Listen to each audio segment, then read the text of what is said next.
नमस्कार दोस्तों, मैं विशाखा शर्मा एग्ज़ाम घाट के प्लेटफॉर्म पर एक बार फिर से आप सबका स्वागत करती हूँ।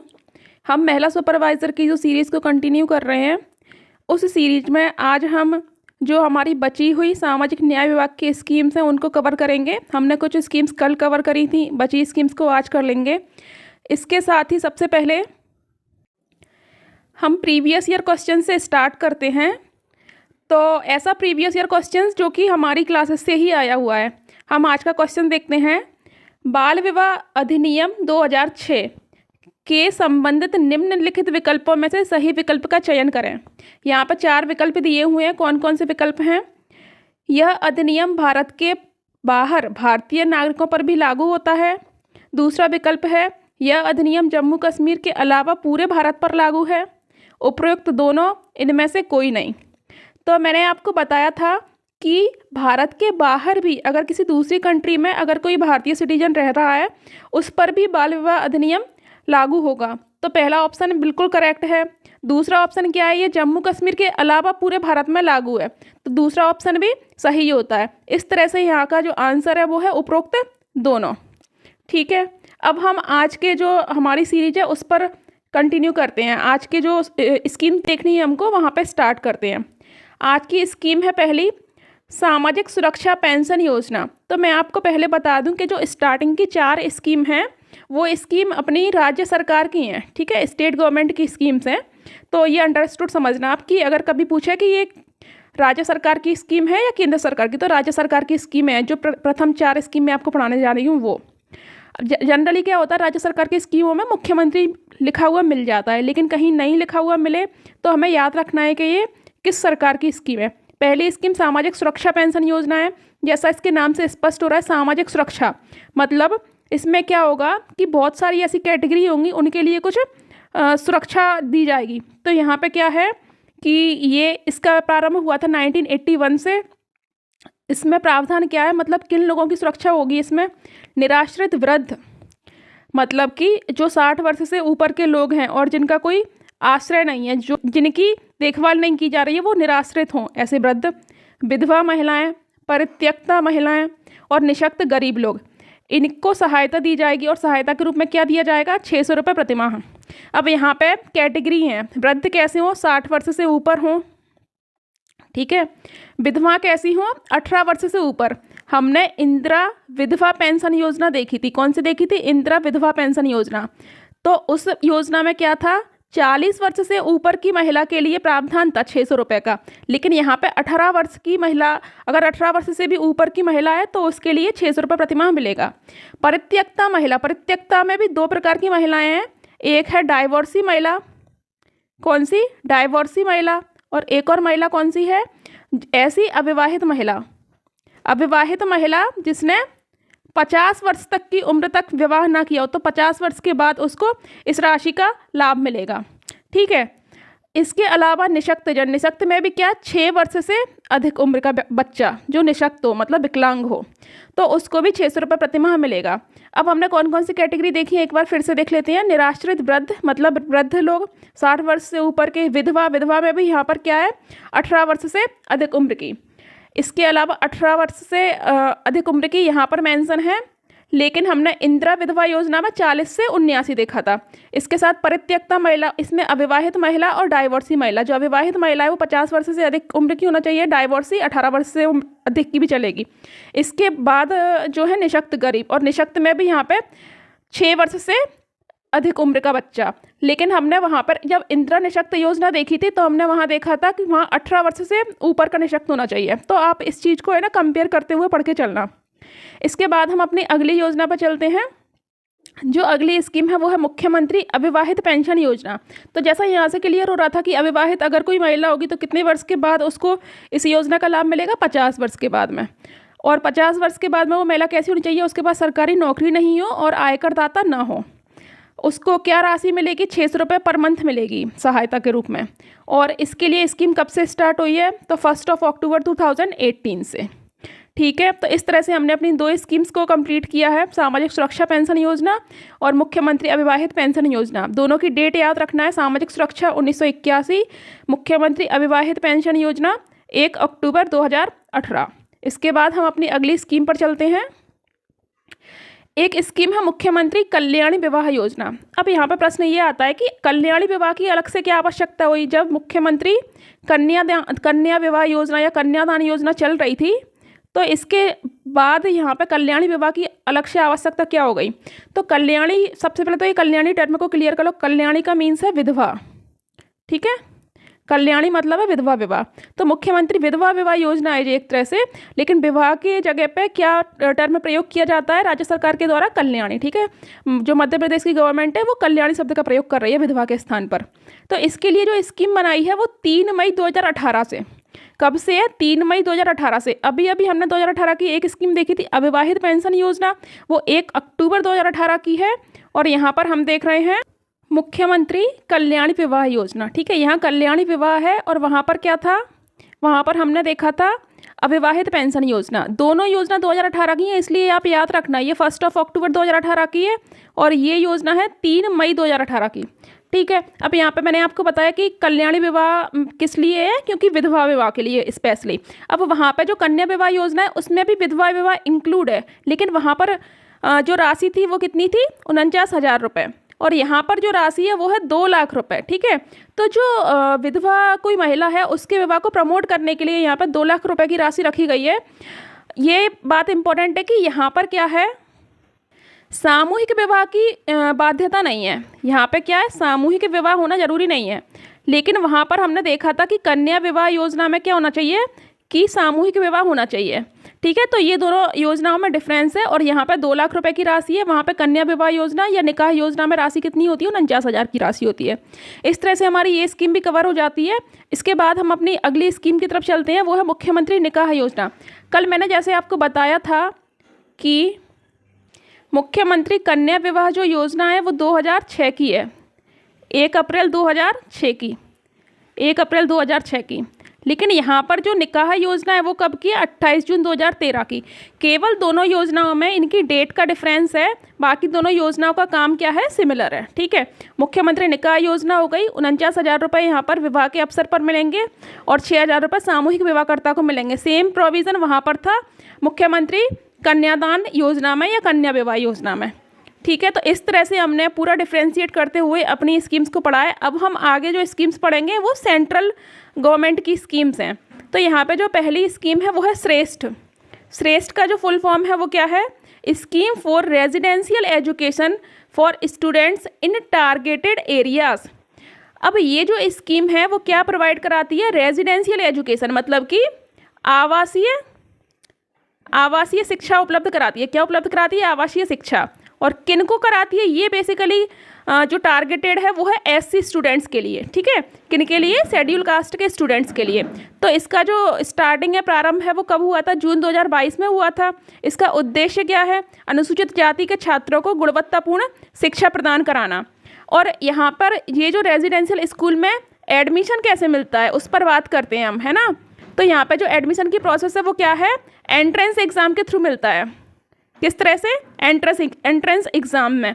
और एंट्रेंस एग्ज़ाम कौन कंडक्ट कराता है, जो नेशनल टेस्टिंग एजेंसी है हमारी NTA, उसके द्वारा इन एंट्रेंस एग्ज़ाम्स का आयोजन कराया जाता है। और इसके लिए जो एग्ज़ाम होती है उसका नाम है नेट्स। जो UGC नेट की एग्ज़ाम होती है वो नेशनल एलिजिबिलिटी टेस्ट है, और ये इसका नाम क्या है, नेशनल एलिजिबिलिटी टेस्ट श्रेष्ठ। और ये एग्ज़ाम कब होती है, मतलब किन स्टूडेंट्स के लिए होती है, 9th और 11th में एडमिशन लेने के लिए। मतलब इसमें एग्ज़ाम में बैठने वाले जो छात्र होते हैं वो 8th स्टैंडर्ड के और 10th स्टैंडर्ड के हो सकते हैं, ठीक है। तो वो अपनी 9वीं और 11वीं की जो कक्षाएं हैं वो रेजिडेंशियल स्कूल में जा कर के लेंगे, और जो निजी रेजिडेंशियल स्कूल होते हैं अच्छी क्वालिटी के, उनमें उनकी एजुकेशन कंप्लीट होगी। तो इस तरह से ये श्रेष्ठ स्कीम कंप्लीट होती है। हम अगली स्कीम की तरफ चलते हैं। जो अगली स्कीम है हमारी वो है श्रेयस। श्रेयस का फुल फॉर्म देखते हैं, scholarship for higher education for young achievers. अब जैसे वहाँ पे श्रेष्ठ थी वैसे यहाँ श्रेयस है। दोनों स्कीम्स ही SC कैटेगरी के लिए समर्पित हैं, ठीक है, एक तरह से। तो यहाँ पे क्या होगा कि यहाँ पे स्कॉलरशिप मिलेगी। वहाँ पे क्या मिल रहा था, रेजिडेंशियल फैसिलिटीज़ मिल रही थी स्कूल्स में, और यहाँ पर स्कॉलरशिप मिलेगी। स्कॉलरशिप कैसे मिलेगी, सबसे पहले देखते हैं स्कीम स्टार्ट कब हुई थी। तो ये स्कीम स्टार्ट हुई है 27 फरवरी 2019 से। कब से स्टार्ट हुई है, 27 फरवरी 2019 से। वो स्कीम, श्रेष्ठ स्कीम कब से थी, 2022 से, और श्रेयस कब से, 2019 से। तो इस स्कीम का उद्देश्य भी वही है, अनुसूचित जाति के छात्रों को गुणवत्तापूर्ण शिक्षा प्रदान कराना। अब यहाँ पे क्या होता है ये देख लेते हैं। इसमें कॉम्पिटेटिव एग्ज़ाम्स की तैयारी, दूसरी डिग्री, अगर कोई बच्चा कहीं से डिग्री कर रहा है, सपोज करो वो बीटेक कर रहा है, वो एमबीबीएस कर रहा है, तो उस डिग्री के दौरान जो भी उसका खर्चा होगा, जिसे हम ट्यूशन फीस कहते हैं एक तरह से, तो वो ट्यूशन फीस मिलेगी। और अगर उस डिग्री के बाद में भी उसे अगर रिसर्च करना है, उसे कुछ पीएचडी करना है या कोई रिसर्च करनी है आगे, तो उस रिसर्च के दौरान भी क्या होगा, स्कॉलरशिप दी जाएगी। तो ये हो जाती है अपनी श्रेयस स्कीम। श्रेयस का मेन मोटिव है स्कॉलरशिप, और वहाँ पर जो श्रेष्ठ थी उसका जो मोटिव है वो है रेजिडेंशियल स्कूल्स में एससी के बच्चों को एडमिशन कराना। ठीक है, इसके बाद हम अपनी अगली स्कीम की तरफ चलते हैं। अगली जो स्कीम है वो है पीएम दक्ष योजना। पीएम दक्ष का सबसे पहले फुल फॉर्म देखते हैं। क्या फुल फॉर्म है इसका, प्रधानमंत्री दक्षता और कुशलता संपन्न हिताग्रही। यहाँ पर ये हिताग्रही है। ठीक है, इसका प्रारंभ कब से होता है, 2021-22 से। अब इस स्कीम में क्या किया जाता है कि अगर कोई व्यक्ति मजदूरी करता है तो उस मजदूरी करने वाले व्यक्ति को भी, और अगर कोई व्यक्ति खुद का रोजगार स्टार्ट करना चाहता है, स्वरोजगार स्टार्ट करना चाहता है, तो उस व्यक्ति को भी, दोनों ही लोगों को क्या प्रोवाइड किया जाएगा, पहले स्किल प्रोवाइड कराई जाएगी। स्किल प्रोवाइड कराने से क्या होगा, उनका जो परफॉर्मेंस है वो बढ़ जाएगा। तो उनके जो परफॉर्मेंस को सुधारने के लिए यहाँ पर इस स्कीम को लाया गया है। इस स्कीम का नाम क्या है, पीएम दक्ष। इसमें क्या है, प्रशिक्षण के द्वारा, मीन्स क्या होता है, ट्रेनिंग के द्वारा क्या होता है, लक्षित जो समूह है उसको, उसकी क्षमता को बढ़ा दिया जाता है, उनकी परफॉर्मेंस को अच्छा कर दिया जाता है। इसमें एससी, एसटी, ओबीसी, ईबीसी यहाँ पर होता है इकोनॉमिकली बैकवर्ड क्लास। ठीक है, जैसे ओबीसी होता है अदर बैकवर्ड क्लास, यहाँ पर ईबीसी क्या है, इकोनॉमिकली बैकवर्ड क्लास। डीएनटीज मैंने कल आपको बताया था। डीएनटीज क्या होता है, denotified nomadic and semi nomadic tribes, है ना, ये हो जाता है डीएनटीज। इन सभी को यहाँ पर प्रशिक्षण दिया जाता है, मतलब क्या है, ट्रेनिंग दी जाती है, और इस ट्रेनिंग का ये लोग यूटिलाइज करके अपना आगे खुद का स्वरोजगार स्टार्ट कर सकते हैं, या जो भी काम कर रहे हैं उस काम में और बेहतर कर सकते हैं। तो इस तरह से पीएम दक्ष स्कीम भी अपनी कंप्लीट हो जाती है। अब इसके बाद ये हो गई हमारी सामाजिक न्याय विभाग की ऑलमोस्ट स्कीम हम कवर कर चुके हैं, सेंट्रल गवर्नमेंट की भी, एमपी गवर्नमेंट की भी। अब जो भी बची हुई स्कीम्स हैं वो हम एमसीक्यू के माध्यम से या फिर जो मैराथन क्लासेस होगी उनमें पूरी कोशिश करेंगे कि अगर कोई बची हुई स्कीम है उनमें पूरी हो जाए। इसके बाद में क्या है, सामाजिक न्याय विभाग से संबंधित कुछ इम्पोर्टेंट संस्थाएँ हैं, तो उन संस्थाओं की आज हम बात करते हैं। सबसे पहले ये जो संस्था लिखी है एनएसएफडीसी। एनएसएफडीसी का फुल फॉर्म क्या है, national schedule caste finance and development corporation. मतलब कि जो शेड्यूल कास्ट के लोग हैं, मतलब शेड्यूल कास्ट है जो, उसको फाइनेंस और डेवलप करने के लिए कॉरपोरेशन का गठन किया गया है। ये जो कॉरपोरेशन है ये इनके लिए स्कीम्स वगैरह कैसे क्या चल रही हैं, उनकी मॉनिटरिंग कैसे हो रही है, ये सारे काम करती है। तो इसका इस्टेब्लिशमेंट ईयर याद रखने की कोशिश करना है। इसका इस्टेब्लिशमेंट कब हुआ था, 1989 में हुआ था। और ये जो सारे जो नेशनल इंस्टीट्यूट्स हैं इस तरह के, वो दिल्ली में ही हैं। ठीक है, कहाँ पर है, दिल्ली में सिचुएटेड है। तो एनएसएफडीसी अगर कभी आता है तो उसका फुल फॉर्म याद रखेंगे, national schedule caste finance and development corporation, और इस्टेब्लिशमेंट ईयर कौन सा है, 1989। नेक्स्ट हम देखते हैं एनएसकेएफडीसी। कल हमने 2 स्कीम पढ़ी थी। एक स्कीम देखी थी हमने नमस्ते, कौन सी, नमस्ते करके, और एक और जो देखा था हमने वो कौन सी स्कीम को देखा था, जो सेकंड स्कीम थी हमारी एसआरएमएस स्कीम। तो ये जो दोनों स्कीम थी वो सफाई कर्मचारियों के लिए देखी थी। तो उन्हीं सफाई कर्मचारियों के लिए एक कॉरपोरेशन का गठन किया गया है 1997 में, और उस कॉरपोरेशन को क्या कहते हैं हम, एनएसकेएफडीसी। इसका फुल फॉर्म क्या है, नेशनल सफाई कर्मचारी फाइनेंस एंड डेवलपमेंट कॉरपोरेशन। याद रखना है ईयर 1997 में, किसके लिए, सफाई कर्मचारियों के लिए, एनएसकेएफडीसी। इसके बाद एक और जो इम्पोर्टेंट कमीशन है या कॉरपोरेशन है जिसे हम कहते हैं वो है एनसीडीएनटी। NCDNT। अब यहाँ पे याद रखना है कि ऊपर जो भी थे उसमें कमीशन पहले नहीं था, उनके फुल फॉर्म में कमीशन लास्ट में आ रहा था, यहाँ पे सबसे पहले ही है national commission. National commission for what? DNTs। DNTs हम देख चुके हैं, denotified nomadic and semi nomadic tribes, ठीक है।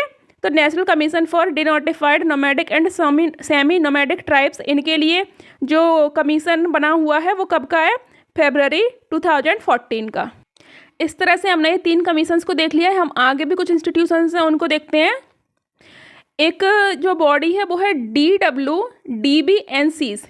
DWDBNCs। अब यहाँ पे क्या था कि इसी तरह का एक इंस्टीट्यूट जो लास्ट ईयर 2017 में एग्ज़ाम हुआ था उसमें पूछा था, तो हम इनको इग्नोर नहीं कर सकते, इन पर विशेष हमको फोकस करके चलना है, ठीक है। तो और ये 2019 में बनाए, तो बहुत अधिक संभावना है कि इस तरह की चीज़ें आपसे पूछी जाएंगी, तो जो कि 2017 से 24 तक इस्टेब्लिश हुई हैं, क्योंकि तब से एग्ज़ाम कंडक्ट नहीं कराई गई है। तो यहाँ इसको देखते हैं 2019 में DWDBNCs क्या है? डेवलपमेंट एंड वेलफेयर, इसमें दोनों चीज़ें इंक्लूड हैं, development and welfare board for denotified nomadic and semi nomadic communities. अब यहाँ पर ट्राइब्स में लिख के इस चीज़ को लिखा है कम्युनिटीज़, ठीक है। कौन सी बॉडी देखी हमने? DWDBNCs, development and welfare board for denotified nomadic and semi nomadic communities. वहाँ पे क्या देखा था हमने? वहाँ पे देखा था national commission for DNTs, NCDNT, यही देखा था NCDNT। और यहाँ क्या देख रहे हैं हम इस चीज़ को? जो बोर्ड है उसका नाम क्या है? DWDBNCs, development and welfare board for denotified nomadic and semi nomadic communities. यहाँ याद रखना है कम्युनिटीज़ है। इसके बाद इसी तरह की एक बॉडी मध्य प्रदेश में भी काम करती है DNTs के लिए, उसका नाम क्या है? मध्य प्रदेश राज्य विमुक्त घुमक्कड़ एवं अर्ध घुमक्कड़ जाति विकास अधिकरण। क्या है? जाति विकास अधिकरण। और इसका एस्टेब्लिशमेंट कब हुआ है? 1996 में, याद रखना है। इसके बाद हम कुछ और इंस्टीट्यूट जो इम्पोर्टेंट है उनको देखते हैं। एक इंस्टीट्यूट है NTRI, national tribal research institute, बहुत इंपॉर्टेंट हो जाता है, 2022 का है। National tribal research institute NTRI 2022 में। इसके बाद देखते हैं TRIs। मतलब जब भी पिछली बार जो एग्ज़ाम हुआ था 2017 का, वहाँ पर पूछा था, प्रश्न आया था कि कितने TRIs हैं, मतलब टोटल जो ट्राइबल रिसर्च इंस्टीट्यूट हैं वो कितने हैं। ये PYQ का क्वेश्चन है, तो इनको इग्नोर नहीं कर सकते हैं। जो टोटल TRIs हैं वो है 26, मतलब कि जो पूरे भारत में ट्राइबल रिसर्च इंस्टीट्यूट है वो 26 है। उनमें से भी सबसे ज़्यादा इंपॉर्टेंट इसलिए है क्योंकि इन 26 में से एक ट्राइबल रिसर्च इंस्टीट्यूट भोपाल में है। इसका नाम क्या है? Tribal research and development institute. ये कहाँ पर है? भोपाल में। मैं आपको बता दूं कि ये प्रारंभ में छिंदवाड़ा में था, जब ये इस्टेब्लिश हुआ था 1954 के समथिंग ये इस्टेब्लिश हुआ था, तब ये छिंदवाड़ा में था, लेकिन 10 वर्ष के पश्चात इसको भोपाल में ट्रांसफ़र कर दिया, ठीक है। तो याद रखना है TRIs टोटल कितने हैं? 26 हैं, और जो अपने MP में एक है वो कहाँ पर है? भोपाल में। इसके बाद एक और इम्पॉर्टेंट चीज़ हो जाती है अपने MP में भी कहाँ पर? अमरकंटक में। कहाँ पर? अमरकंटक में। और अमरकंटक के लिए ज़िला कौन सा लगता है? अनूपपुर। तो अमरकंटक अनूपपुर में एक यूनिवर्सिटी है। कौन सी यूनिवर्सिटी है? Indira Gandhi national tribal university. इसका एस्टेब्लिशमेंट कब हुआ? 2008 में हुआ। काफ़ी इंपॉर्टेंट फैक्ट है, ठीक है। तो इस तरह से हमने अपनी कुछ इंस्टीट्यूशंस देखे हैं आज, और आज के ये जो इम्पोर्टेंट चीज़ें थी इनको हमने कवर किया है। अब एक बार मैं आपको रिवाइज़ कराने की कोशिश करती हूँ जो भी चीज़ें हम पढ़ चुके हैं आज। तो आज हमने कौन कौन सी स्कीम को देखा था, एक बार रिवीजन कर लेते हैं। सबसे पहले हमने देखा था सामाजिक सुरक्षा पेंशन योजना, है ना। सामाजिक सुरक्षा पेंशन योजना ये कब की देखी थी? ये देखी थी 1981 की। और इसमें हमने देखा था कि बहुत सारे वर्ग थे, विधवा भी थी यहाँ पर, जो विधवा महिलाएं उनके लिए, यहाँ पर निःशक्त जनों के लिए भी था, वृद्धों के लिए भी था, परित्यक्ता जो महिलाएं होती हैं उनके लिए भी था। तो इन सब के लिए 600 रुपये प्रतिमाह की राशि का यहाँ पर सहायता की जाती थी, ठीक है। इसके बाद हमने जो अपनी दूसरी स्कीम देखी थी, वो स्कीम कौन सी देखी थी? वो हमने देखी थी अविवाहिता पेंशन योजना। अविवाहिता पेंशन योजना। और ये स्कीम कब थी? अक्टूबर 2018 में, है ना। अक्टूबर 2018 में, अभी कब? 1 अक्टूबर 2018 में। उसके बाद हमने तीसरी जो स्कीम देखी थी वो देखी थी कल्याणी विवाह। कौन सी स्कीम देखी थी? कल्याणी विवाह योजना। मुख्यमंत्री कल्याणी विवाह योजना। और इस स्कीम का हमने कब देखा था स्टार्टिंग? 3 मई को, है ना, 3 मई 2018 को। इनका जो है ना ईयर था वो दोनों का सेम था। उसके बाद एक और जो स्कीम देखी थी वो देखी थी हमने निकाह योजना, मुख्यमंत्री निकाह योजना। इसके बाद जो आगे की स्कीम देखी थी हमने वो एक देखी थी PM दक्ष स्कीम, जिसमें ट्रेनिंग प्रोवाइड कराई जाएगी। इसके बाद एक और स्कीम देखी थी वो देखी थी हमने श्रेष्ठ स्कीम, श्रेष्ठ। और एक और स्कीम देखी थी वो देखी थी श्रेयस स्कीम। तो जो श्रेष्ठ स्कीम थी वो थी रेजिडेंशियल स्कूल्स के लिए, है ना, जो मतलब आवासीय जो विद्यालयों में प्रवेश दिया जाएगा। और जो हमने श्रेयस देखी थी, श्रेयस किसके लिए थी? स्कॉलरशिप के लिए। तो आप सबको इन स्कीम्स के जो फुल फॉर्म्स हैं उन पे बहुत अच्छी कमांड करना है और कौन सी स्कीम किस लिए थी।